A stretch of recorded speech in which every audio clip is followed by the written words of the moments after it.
Czy podczas Waszych spotkań masz poczucie bycia u siebie? Kompletny relaks, luz, prawo do popełnienia błędu, prawo do siedzenia w piżamie z tą osobą i śmiania się z czegokolwiek.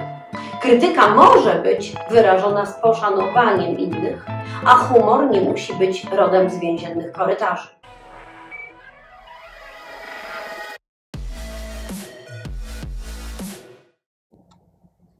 Dzień dobry, nazywam się Izabela Kopaniszyn, jestem coachem, trenerem, a także doktorem socjologii i pasjonatką świadomości. Ekspertem od toksycznych relacji i autorką książki Antyczłowiek – Mroczna strona człowieka oraz drugiej Ja, czyli kto, o wirusach ego i superego. Jeżeli chcesz dowiedzieć się o mnie więcej, zapraszam Cię na moje strony www.masteryourlife.pl i drugą www.108foundation.eu. Zaczynamy. 7 sposobów, aby poznać, że ktoś nie jest toksyczny. Bardzo wiele na tym kanale mówiłam już o tym i będę zapewne mówić, jak rozpoznać toksyczność i jak sobie z nią poradzić w życiu, jak się bronić przed toksycznymi ludźmi. Tym razem powiemy sobie o tym wszystkim z innej strony, a mianowicie o tym, jak poznać, że osoba, którą właśnie poznajesz, z którą się spotykasz, toksyczna na pewno nie jest. Zacznijmy jednak od tego, że potrzebujesz chcieć sprawdzić. Potrzebujesz postanowić, że wystawisz tę osobę i tę relację na próbę. Że nie będziesz podejmować decyzji na temat tej osoby, nie będziesz się w niej natychmiast zakochiwać w każdym sensie, tylko dlatego, że ma osiągnięcia, ładnie wygląda lub opowiada ciekawe historie. To nie wystarczy, aby nie być osobą toksyczną. Wręcz przeciwnie, w istocie ludzie toksyczni są ludźmi na początku zwłaszcza bardzo czarującymi, ciekawymi, opowiadają fascynujące historie, zwłaszcza te dotyczące ich własnej wielkości i niesamowitych osiągnięć, budzą w swoim odbiorcy zazdrość i pragnienie przyciągnięcia siebie do odbiorcy. I to jest właśnie ich celem. Ale oczywiście samo to, że ktoś opowiada ciekawe historie o swoim życiu lub że jest charyzmatyczną osobą, nie gwarantuje czy nie dowodzi, że jest ona toksyczna. A zatem co możesz zrobić, by być pewnym, że osoba, którą poznajesz, toksyczna nie jest?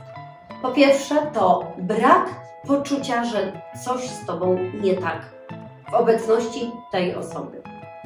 Ludzie narcystyczni nieustannie wytwarzają taki klimat, jakby inni ludzie mieli przy nich czuć się zaszczyceni, że w ogóle ich znają. Ci ludzie są we wszystkim, najbardziej fancy, najbardziej pełni sukcesu i inni mogą co najwyżej im zazdrościć, czuć się winni i nie dość dobrzy lub zaszczyceni właśnie, że tych ludzi znają. Poczuj i zaobserwuj, czy tak się prezentuje ten człowiek, którego masz na myśli, aby jemu zazdrościć. Czy świadomie stymuluje i wzbudza uczucie zazdrości i niedoskonałości w tobie. Czy uczucie nadążania za tą osobą, bycia nie dość dla tej osoby pojawia się świadomie lub podświadomie? Czy pojawia się klimat zaszczytu po twojej stronie, że w ogóle ta osoba z tobą siedzi przy stole i rozmawia? Czy podczas Waszych spotkań masz poczucie bycia u siebie? Kompletny relaks, luz, prawo do popełnienia błędu, prawo do siedzenia w piżamie z tą osobą i śmiania się z czegokolwiek? Czy jesteście członkami jednego plemienia? Czy raczej jest to poddany i król lub królowa? Czy należysz do grona pretendujących? Czy jesteś przyjęty do najbliższego, bezpiecznego środowiska tej osoby?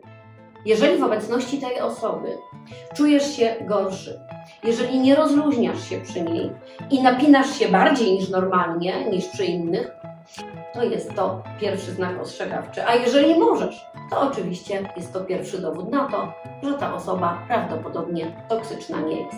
Drugi dowód, że osoba toksyczną nie jest, to pewność, że możesz odmówić. Że kiedy odmówisz, nawet bez podania przyczyny, to ta osoba nie odrzuci cię, nie obrazi się i nie będzie piętnować cię poczuciem winy. Toksyczni ludzie sprawiają wrażenie na innych, że muszą się zgadzać na każdą ich propozycję, że muszą potwierdzać każdy ich punkt widzenia.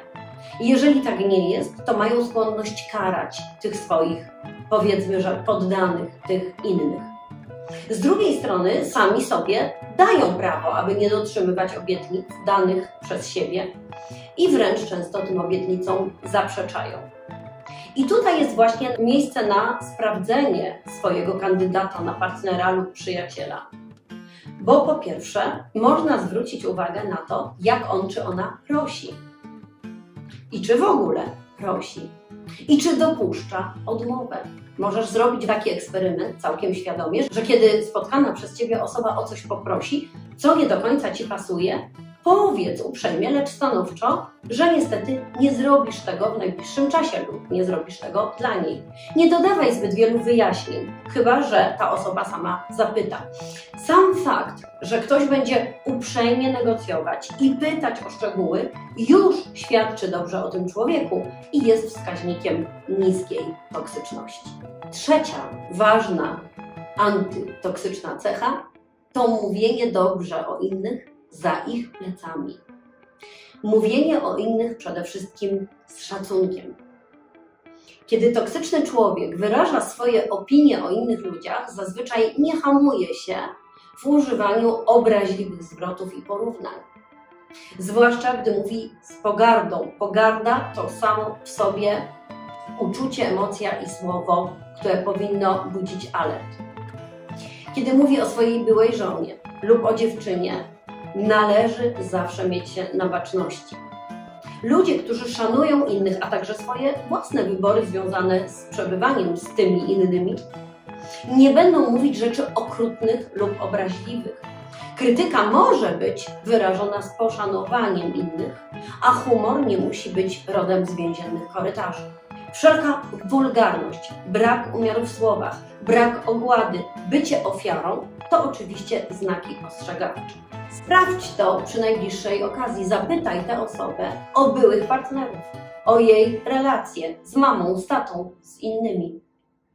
I zauważ, czy mówi w takiej formie, a także treści, że możesz tam znaleźć ślady toksyny lub jej brak.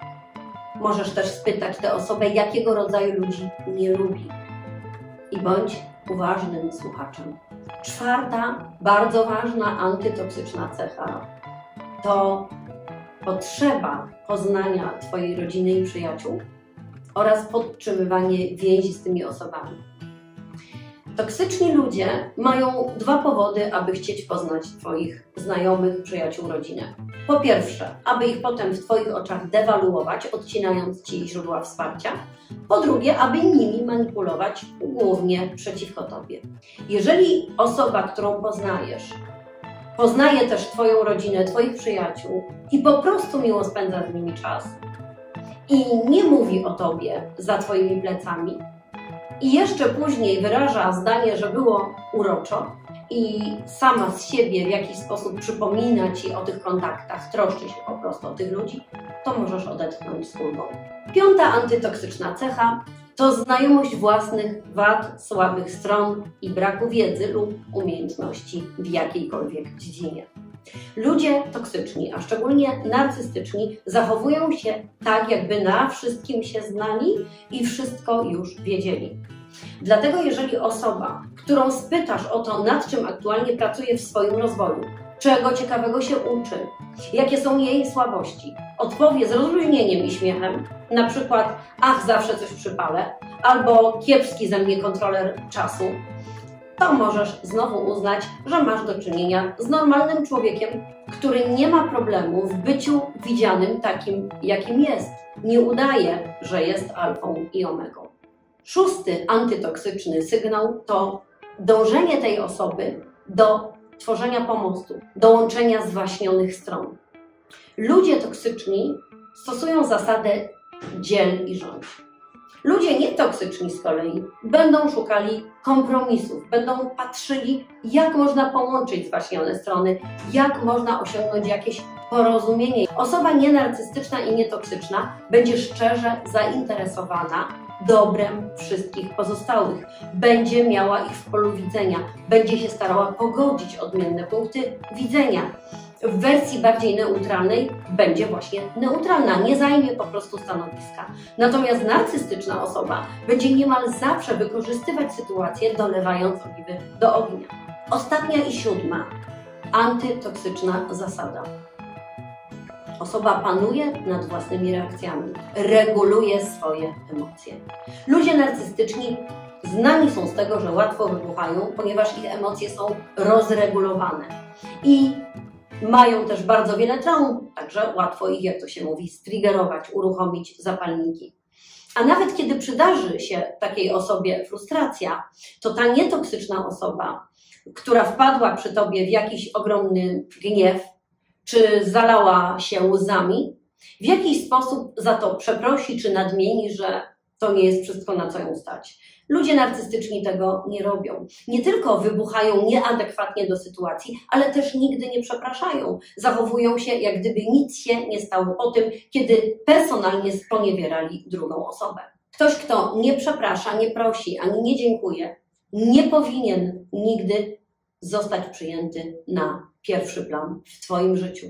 Na koniec pozwól, że zacytuję ci radę z mojej książki, aby sprawdzić, czy masz do czynienia z oszustem. Analizuj zamiast spekulować. Pozostań bezstronnym obserwatorem. Bądź czujny. Uważaj na pozory dobroduszności.